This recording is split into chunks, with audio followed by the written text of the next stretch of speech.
Hello everyone, I hope you all are good. So today we'll start our new topic, basic terms. ठीक है, basic terms. In our last video, I also told you about some basic terms, and these are some more. ठीक है, so first one is our purchase return. Purchase return क्या होता है? जैसे कि हमने कोई भी मशीन परचेज की, यहाँ पर suppose you have purchase one machine, ठीक है।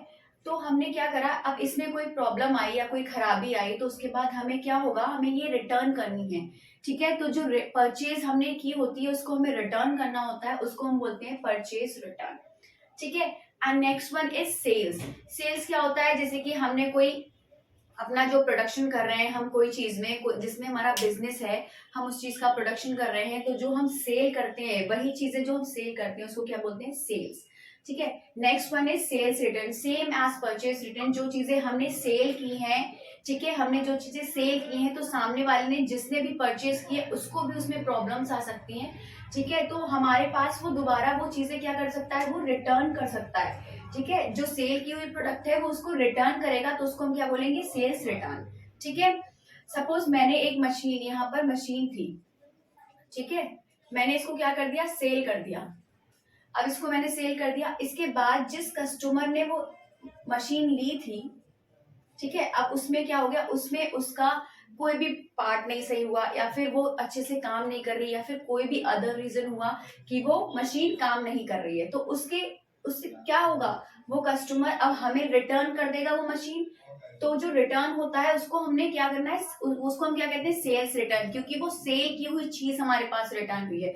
और परचेज में क्या होता है कि हमने जो चीज परचेज की है हमें पसंद नहीं आ रही, तो वो परचेज की हुई चीज रिटर्न हो जाती है। ठीक है, and next one is stock और इन्वेंट्री। स्टॉक और इन्वेंट्री दोनों सेम चीजें होती हैं। ठीक है, इसका एक नाम स्टॉक होता है और एक नेम होता है इसका इन्वेंट्री।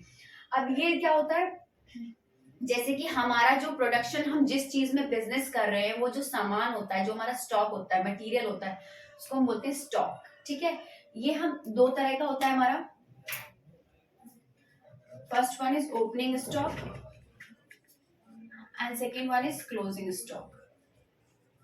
ओपनिंग स्टॉक क्या होता है, जो हमारे ईयर के स्टार्टिंग में जो हमारा मटेरियल होता है उसको हम ओपनिंग स्टॉक बोलते हैं। क्लोजिंग होता है जब हमारा लास्ट ईयर का क्लोजिंग होता है, उसके बाद जो स्टॉक बचता है उसको हम क्लोजिंग स्टॉक बोलते हैं। ठीक है, and next one is trade receivables. Trade receivables क्या होता है, ट्रेड रिसीवेबल्स दो तरह के होते हैं, एक डेटर और एक बिल्स रिसीवेबल। ठीक है, डेटर क्या होता है, जैसे कि मान लो हमने किसी से क्या किया है, मैंने मान लो किसी से लोन लिया है, ठीक है, मैंने 50,000 का किसी से लोन लिया है, तो जो 50,000 का लोन मैंने लिया है तो मैं उसकी कौन हो गई, डेटर। मतलब मुझे वो पैसा चुकाना है, और वो मेरा क्या हो गया, क्रेडिटर। जो जो तो जो देनदार होता है, ठीक है, जो पैसे देने वाला होता है वो कौन हो जाता है, डेटर, और जो पैसे लेने वाला होता है वो कौन हो जाता है, क्रेडिटर। ठीक है, I hope you understand this the meaning of debtor. And then next one is bills receivable. अब देखिए, एक बिल होता है जो हमें रिसीव होता है किसी चीज का हमें कोई बिल रिसीव होता है, तो वो क्या होता है, हमारा बिल्स रिसीवेबल। ठीक है, so first one is purchase, से purchase return, sales return, stock और इन्वेंट्री एंड ट्रेड रिसीवेबल्स। ठीक है, अब इसके बाद और पॉइंट्स है वो मैं पढ़ा इज डिस्काउंट। ठीक है, डिस्काउंट हमारा दो तरह का होता है, कौन सा, एक ट्रेड डिस्काउंट होता है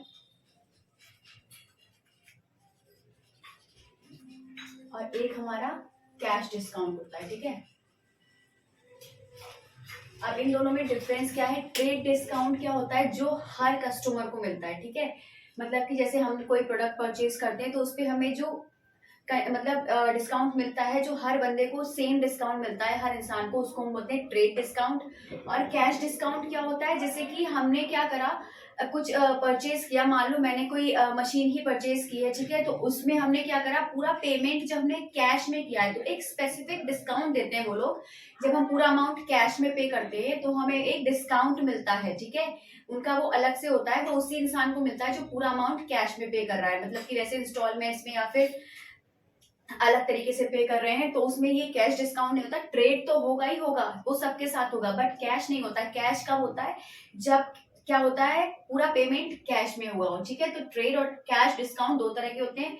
next one is entry. Entry क्या होती है, जैसे कि हमने मशीन परचेज की है, ठीक है, तो मशीन परचेज करने की एंट्री क्या होगी, machine account debit cash account.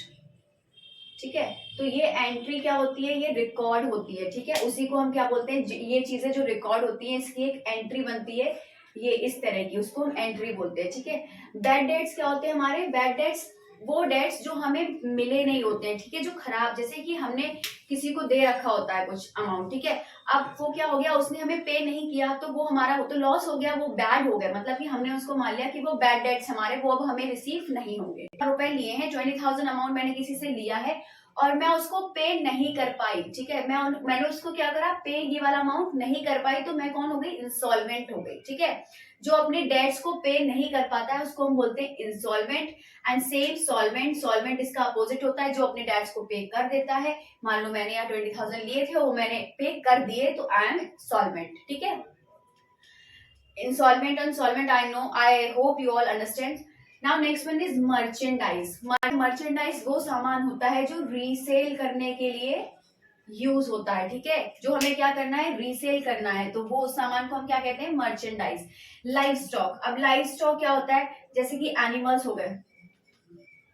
ठीक है, मान लो हमें गुड्स ले जाने हैं, ठीक है, थोड़ी पास से ले जाने हैं, तो हमें जो बोगीज वगैरह होती है उसमें क्या होता है, एनिमल्स यूज होते हैं। और लाइफ स्टॉक, जैसे कि कोई हमें, अगर हमारा एनिमल का ही बिजनेस है, तो जो एनिमल्स बिजनेस में यूज होते हैं उसका हमारा, उसको क्या बोलते हैं, लाइफ स्टॉक। ठीक है, तो ये होता है। और liability, next one is liability, very important. Liability are of two types, first one is current liability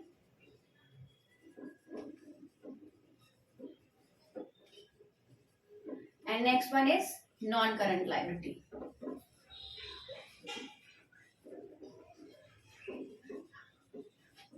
अब देखिए करंट लाइबिलिटी क्या होता है, करंट लाइबिलिटी वो होती है जो एक साल के अंदर पे कर दी जाए। ठीक है, एक साल के अंदर अंदर जो पे कर दी जाए उसको हम करंट लाइबिलिटी बोलते हैं। और नॉन करंट लाइबिलिटी क्या होती है, लॉन्ग टर्म्स के लिए जो एक साल के अंदर पे नहीं की जा सकती, उसको हम बोलते हैं नॉन करंट लाइबिलिटी। ठीक है, नेक्स्ट हमारा क्या है, असेट। असेट भी दो तरह के होते हैं, current assets, next one is fixed assets. ठीक है, अब फिक्स्ड असेट्स के भी दो टाइप्स होते हैं, कौन कौन से होते हैं, टेंजिबल एंड इंटेंजिबल। ठीक है, fixed assets also have two types, tangible and intangible. Assets में कितने टाइप्स होते हैं, दो types, current assets and fixed assets. अब देखिए ये दोनों क्या होते हैं, करंट असेट्स कौन से होते हैं, वो असेट्स जिनका पैसा एक साल के अंदर अंदर जो पैसे में कन्वर्ट किए जा सके। ठीक है, जैसे कि हमने क्या करा, कोई मशीन ली, ठीक है, अब उसको जब उसको हम एक साल के अंदर सेल करके तुरंत उसका पैसा हम लोग उसको पैसे में कन्वर्ट कर सकते हैं, तो वो क्या होगी, करंट असेट्स। अब फिक्स्ड असेट्स है, फिक्स्ड असेट मतलब कि जैसे कि कोई हमने बिल्डिंग परचेज की है, ठीक है, कोई लैंड या बिल्डिंग परचेज किया, अब उसको हम क्या कन्वर्ट कर सकते हैं, इतनी इजीली नहीं कर सकते, उसको एक साल के अंदर पैसे में हम कन्वर्ट नहीं कर सकते। फिक्स्ड असेट टेंजिबल और इंटेंजिबल दो तरह की होती है।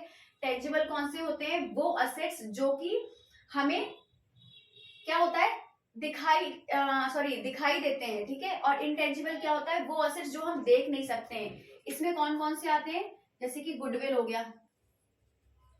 अब गुडविल क्या होता है, goodwill is a word, goodwill is a reputation. ठीक है, जैसे कि कोई कंपनी है उसमें हम बोलते हैं ना कि उसकी गुडविल बहुत अच्छी है, मीन्स उसकी रेपुटेशन बहुत अच्छी है, उसने अपनी गुडविल बनाकर रखी है। ठीक है, तो दैट इज गुडविल। पेटेंट, ठीक है, कॉपीराइट,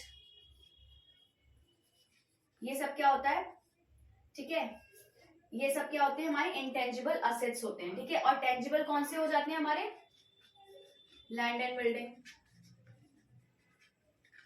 ठीक है, ये सारे क्या होते हैं, हमारे टेंजिबल असेट्स होते हैं। इसमें और भी एग्जांपल्स हो गए, वो आप आगे पढ़ेंगे। ठीक है, अब नेक्स्ट वन क्या है हमारा, रिसिप्ट। रिसिप्ट भी दो तरह की होती है, capital receipt and revenue receipt.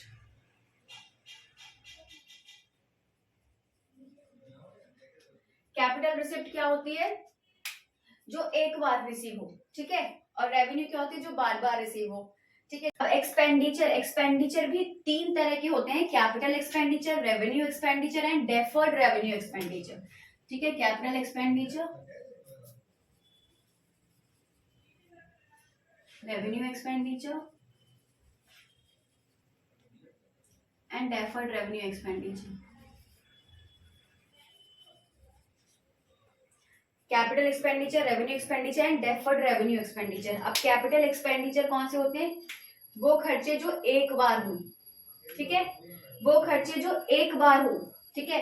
Revenue क्या होता है? वो खर्चे जो बार बार हो, मीन्स अगेन एंड अगेन।